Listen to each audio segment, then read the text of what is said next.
Welcome to saga seeker.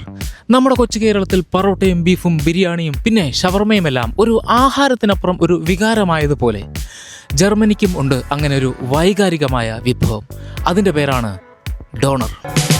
ചുടുതിയിൽ ചുറ്റിക്കറങ്ങി തീച്ചൂളയിൽ വെന്തുരുകി അവ പൊള്ളിച്ച ബ്രെഡിലേക്ക് വെച്ച് വിവിധ സോസുകൾ പുരട്ടി നാവിൽ രുചിയുടെ കപ്പലോടിക്കുന്ന മഹാത്ഭുതം.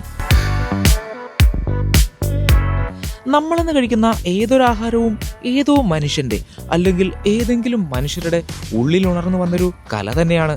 തുർക്കിയിൽ ഓട്ടോമൻ സാമ്രാജ്യം പ്രൗഢിയോടെ ഭരിക്കുന്ന 19-ാം നൂറ്റാണ്ടിലാണ് ഇത്തരത്തിൽ കമ്പിയിൽ മാംസം ചുറ്റി തീയിൽ സ്ലോ കുക്ക് ചെയ്യുന്ന ഒരു സിസ്റ്റം ഉണ്ടായതെന്ന് കരുതപ്പെടുന്നു.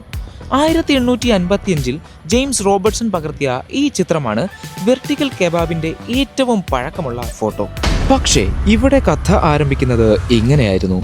ജർമ്മനിയെയും യൂറോപ്പിനെയും ചുഴറ്റിയെറിഞ്ഞ രണ്ടാം ലോക മഹായുദ്ധം കഴിഞ്ഞ സമയം നാടിൻ്റെ നട്ടല്ലാവേണ്ട പുരുഷ യുവ തലമുറ യുദ്ധത്തിൽ മരിച്ചു വീണ് കഴിഞ്ഞിരുന്നു. 1960-70കളിൽ തുർക്കിയിൽ നിന്ന് ഒത്തിരി പേർ അതിഥി തൊഴിലാളികളായി ഇവിടെ എത്തി.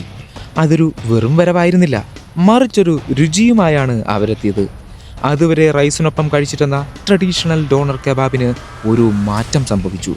അതെ, ഖാദിർ നുർമാൻ 1972 ജർമ്മനിയിൽ ജോലി ചെയ്തിരുന്ന ഇദ്ദേഹം രുചിയുടെ പുതിയൊരു വകഭേദം കണ്ടെത്തി.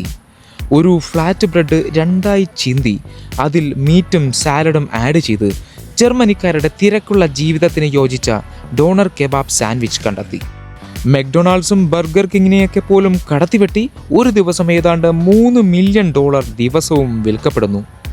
തുർക്കിയിൽ ജനിച്ച് ജർമ്മനിയുടെ തലസ്ഥാനമായ ബെർലിനിൽ വളർന്ന് ഇന്ന് യൂറോപ്പുകാർക്ക് ഡോണർ അവരുടെ തനത് ആഹാരം പോലെ പ്രിയപ്പെട്ടതാണ്. നാളെ നമ്മൾ മലയാളികളുടെ മനം കവരാനും ഇവനെത്തും. അതെ, ഈ ഡോണർ വെറുമൊരു ഡിഷല്ല. You are tasting the history, migration and innovation.